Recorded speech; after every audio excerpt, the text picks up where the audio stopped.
So, guys, tell me if this happens to you a lot. You go out through your day and it's just an ordinary, average day, and then you meet somebody and they ask you this question: how was your day? And then you just say something like good, and then they ask you like, okay, no, what did you do today? And as you think about it, you can't really think of anything that you did. Like, it was all just a blur. It was all just mundane, everyday stuff that you did. Like, maybe you watched a video or played a game or you brushed your teeth in the morning. Like, I just went to the gym and then I came home, I got groceries and I made tacos or something. Like, what are you supposed to say to that? That's the question that plagued me for a long time, because when I look at my days, I don't see anything worth sharing really, and that's what I think most guys go through. It's like they go through their day and there's nothing that stands out to them. There's nothing significant that they feel comfortable sharing with others when they are asked that question. And it's like when you ask this question to some people, some like really sociable people, they will actually tell you what they did in their day, no matter how like it doesn't seem like they can just something is different in their brain where they can actually tell you what they did during their day.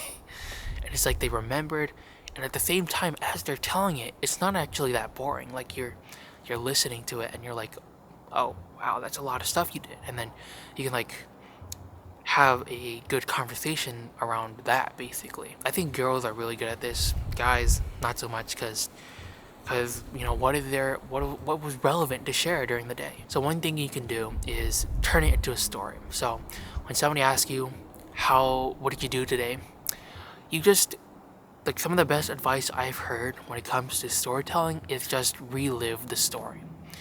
So today I got up, and yesterday I really wanted to make sure that the first thing I did today wasn't go on my phone, but it was to write in my journal. And in my journal, I wrote about a movie that I watched yesterday, Zootopia 2, and it was actually pretty good. I thought it would be more slop, like Despicable Me, or but like it actually turned out kind of. I liked what they did with the character arcs, basically.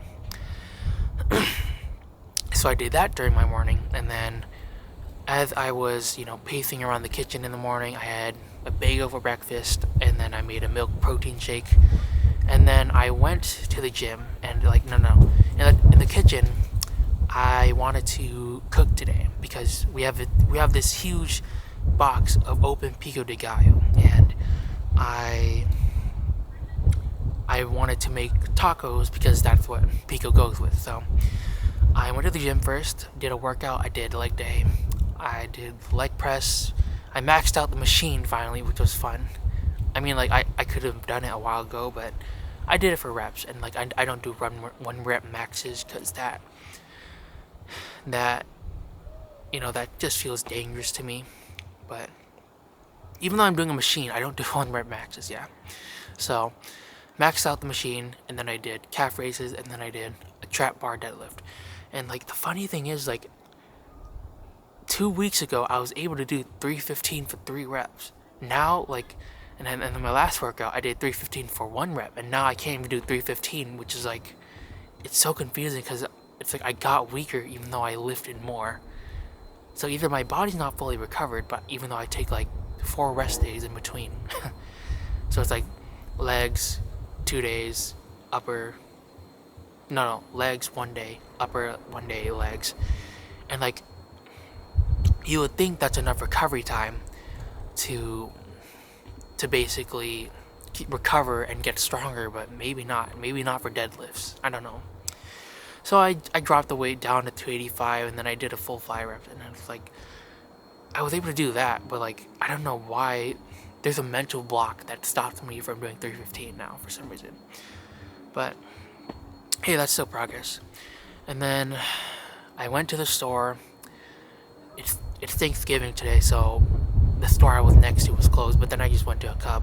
So I went to a Cub, I got ground beef and all the taco stuff. And I had this fun thing where I did some math where ground beef, like there was a 3 pound of 80/20 ground beef for $18. And then on sale was a 1 pound, like a lot of 1 pound ground beefs for that are 73% for $4. And I basically did the math to figure out that if I get like 7 of these little ones compared to 2 of these big ones, I get more meat in this one, and for a lower price, which is like, I don't know, that when math actually transfers to real life, that's fun. Yeah. And then I came home, I made tacos. I just cooked the taco meat and made Spanish rice. It was good. We had good dinner. Then we basically cleaned the house, and I was cleaning the kitchen and cleaning the microwave and cleaning the stove. Those things get nasty, bro. Nasty. But anyways, that was my day. And you can see, like, it feels like yapping, but there's literally so much in your day that you can talk about, and it's not actually too boring. Like, this is how you have conversations, and this is how you share people what happened during your day. Like, you might think that your day was mundane, but to somebody else, it's a completely new experience. And some of the best moments in life are the small everyday things, the small everyday stories. And if we can find like deeper meaning in those, if we can share those with other people, like it does something. I don't know exactly what it does, but it does something. You can just tell that you're a little bit happier because you shared your day with somebody, or you spoke about it with somebody, or you reflected with it. And just remember that this doesn't have to lead to like a full-blown conversation, but as you see, I was able to yap for like minutes there, telling you about my day made of mundane things. And that's kind of an accomplishment for me, because a year ago you asked me about my day, I'm like, I didn't do much, I didn't do anything really. But like I did do some things that day. I just didn't know what was relevant to share. I would just say one thing about this though, is that don't just do stuff to have stuff to talk about. That doesn't make you an interesting person. Do stuff that you actually want to do and that you actually enjoy doing. A while back, I made YouTube videos where I was like turning grass into rope and stuff, and that was fun, but I got bored of it because I didn't really want to do some of these things.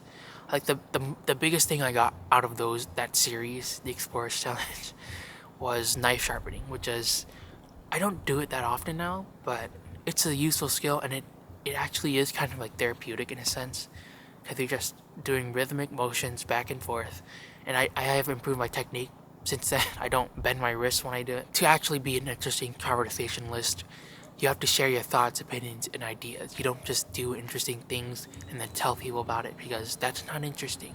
You're talking about yourself all the time. We don't talk to people to learn about their hobbies. We talk to people to learn about them and what they think and what they feel, because that is what is actually interesting to the human mind. Anyways, it's cold now, and this is my second video, and don't want to freeze to death, so that's it for this video.